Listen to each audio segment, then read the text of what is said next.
तो मेरे प्यारे बच्चों, आप सभी लोग कैसे हो? आई होप आप लोग बहुत अच्छे होंगे, अपनी तैयारी अच्छी तरीके से कर रहे होंगे।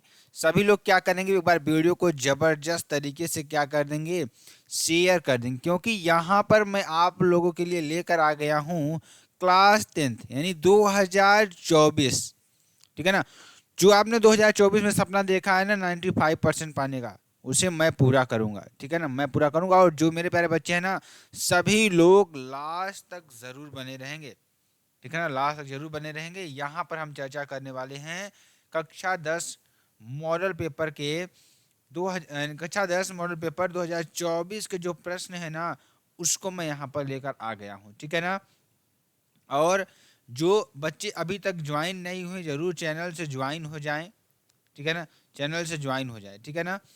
चलिए, अब पहले प्रश्न की बात करेंगे। पहला प्रश्न देखिए, आपके लिए बेहद इंपॉर्टेंट और बेहद ही महत्वपूर्ण प्रश्न है, और सभी लोग इस प्रश्न को भी अच्छी तरीके से समझने का प्रयास करेंगे और जानने का भी प्रयास करेंगे। ठीक है ना? देखिए, पहला प्रश्न क्या है कि, और पहला प्रश्न देखिए आपके लिए क्या है, शेखर एक जीवनी किस विधा की रचना है, ये आपको बताना है। तो शेखर एक जीवनी किस विधा की रचना है? तो शेखर एक जीवनी उपन्यास विधा की रचना। अब आपसे देखिए, अब यही चीज ऑप्शन में पूछ लेगा, ऑप्शन में पूछ लेगा कि आप बताइए कि शेखर एक जीवनी किस विधा की रचना है। उपन्यास दे देगा, ठीक, कहानी दे देगा, ठीक है ना, और नाटक दे देगा, ठीक, और ध्यान दीजिएगा, नाटक दे देगा, और ध्यान दीजिएगा यहाँ पर चार ऑप्शन इस तरीके से आपको दे देगा। ठीक, या आपको दे देगा जीवनी दे देगा। ठीक, आप इस तरीके से चार आपको दे देगा। तो यहाँ पर आपका जो आंसर सही आएगा उपन्यास। क्या है? यह एक उपन्यास विधा की रचना है। ठीक है ना? तो इस तरीके से आपको इसको कर देना है। अगला प्रश्न ध्यान दीजिएगा, कलम का सिपाही के रचनाकार का नाम लिखिए। किसके? कलम का सिपाही के रचनाकार का नाम क्या है? तो ध्यान दीजिएगा, जो कलम के सिपाही के रचनाकार का नाम क्या है, अमृत राय। कौन है? अमृत राय। ठीक है ना? ये आपके लिए हो जाए। तो आंसर क्या हो जाएगा? ध्यान दीजिएगा, आंसर क्या हो जाएगा, यहाँ पर रचनाकार कौन है? अमृत राय जी हैं। कौन है? अमृत राय जी हैं। ठीक है ना? अगला क्वेश्चन ध्यान दीजिए, अगला क्वेश्चन भी आपके लिए बेहद इंपॉर्टेंट और बेहद ही महत्वपूर्ण है। मैला आंचल किस रचनाकार, ध्यान दीजिएगा, जो मैला आंचल है किस रचनाकार की रचना है? तो मैला आंचल फणीश्वर दास नाथ रेणु की रचना है। किसकी है? फणीश्वर नाथ रेणु की रचना है। ठीक है ना? अगला क्वेश्चन ध्यान दीजिएगा, रेशमी टाई, ध्यान दीजिएगा, रेशमी टाई, ध्यान दीजिएगा, बहुत ही इंपॉर्टेंट है, बहुत ही महत्वपूर्ण है, जो कि आपके लिए बेहद इंपॉर्टेंट है। ठीक है ना? कौन सा? रेशमी टाई किस विधा की रचना है? तो इसमें भी आपके लिए बेहद इंपॉर्टेंट है, बेहद ही महत्वपूर्ण है आपके लिए। ठीक है ना? और इसको भी अच्छी तरीके से कर लीजिएगा, जो कि आपके लिए बहुत ही इंपॉर्टेंट है। ठीक है ना? चलिए ध्यान दीजिएगा, यहाँ पर आपके लिए बेहद इंपॉर्टेंट और बेहद ही महत्वपूर्ण क्वेश्चन है। ठीक है ना?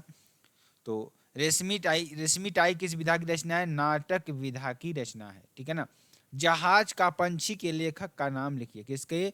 जहाज का पंछी के लेखक का नाम। तो जहाज का पंछी के लेखक का नाम क्या है? इला चंद्र जोशी। कौन है? इला चंद्र जोशी जी हैं, जो कि आपके लिए बेहद इंपॉर्टेंट और बेहद ही महत्वपूर्ण है। ठीक है ना? यात्रा के पन्ने किसके? यात्रा के पन्ने किस विधा की रचना है, ये आपको बताना है। तो यात्रा के पन्ने यात्रा विधा की रचना है। किसकी?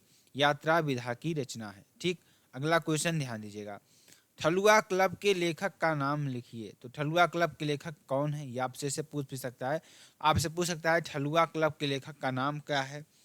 आपसे इसे भी पूछ सकता है कि, ऐसे भी पूछ सकता है कि, ध्यान दीजिएगा, यहाँ पूछ सकता है आपसे कि ठलुआ क्लब के लेखक कौन है। तो ठलुआ क्लब के लेखक कौन है हमारे पास? गुलाब राय जी हैं। कौन है? गुलाब राय हैं।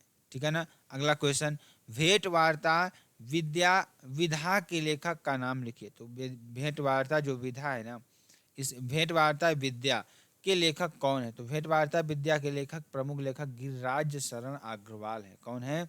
गिरिराज शरण अग्रवाल हैं, जो कि आपके लिए बेहद इंपॉर्टेंट और बेहद ही महत्वपूर्ण है। ठीक है ना? चलिए, किसी एक महिला कहानीकार का नाम आपको लिखना है। किसका? किसी एक महिला कहानीकार का नाम लिखना है। तो दीप्ति खंडेलवाल या महादेवी वर्मा हिंदी कहानीकार हैं। ठीक है ना। अगला क्वेश्चन जो कि आपके लिए बेहद इंपॉर्टेंट और बेहद ही महत्वपूर्ण है आपके लिए, तो ऐसे प्रश्नों को आपको पढ़ना बहुत ही आवश्यक है, बहुत ही महत्वपूर्ण है। ठीक है ना। तो इन सभी प्रश्नों को देखिए, इन प्रश्नों को मैंने इसलिए लाया हूं क्योंकि आपके लिए प्रश्न बहुत ही इंपॉर्टेंट है। माखनलाल चतुर्वेदी और राम नरेश त्रिपाठी की एक एक काव्य कृतियों का नाम उल्लेख कीजिए। तो माखनलाल चतुर्वेदी की काव्य कृति का नाम पुष्प की अभिलाषा था। रामनेश त्रिपाठी काव्य कृति का नाम स्वदेश प्रेम। क्या है? स्वदेश प्रेम। ठीक है ना। चलिए, मैथिली शरण गुप्त किस युग के कवि हैं?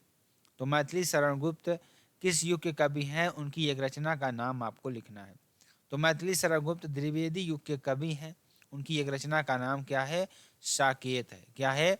साकेत। ठीक है ना। चलिए अगले क्वेश्चन की बात करेंगे जो कि आपके लिए बेहद इंपॉर्टेंट और बेहद महत्वपूर्ण है। ठीक है ना। ध्यान दीजिएगा, यहाँ पर क्या हो जाएगा प्रश्न, प्रगतिवाद के, क्या पूछ रहा है?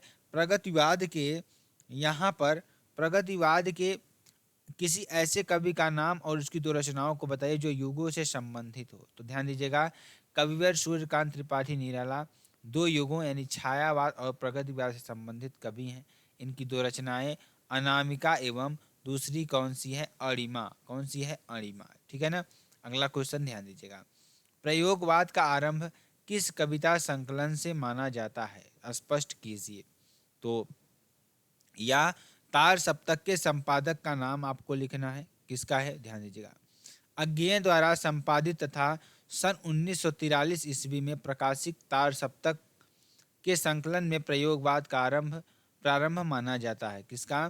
प्रयोगवाद का क्या माना जाता है? प्रारंभ माना जाता है। कब? 1943 ईस्वी में प्रकाशित तार सप्तक के संकलन से प्रयोगवाद का प्रारंभ माना जाता है। ठीक।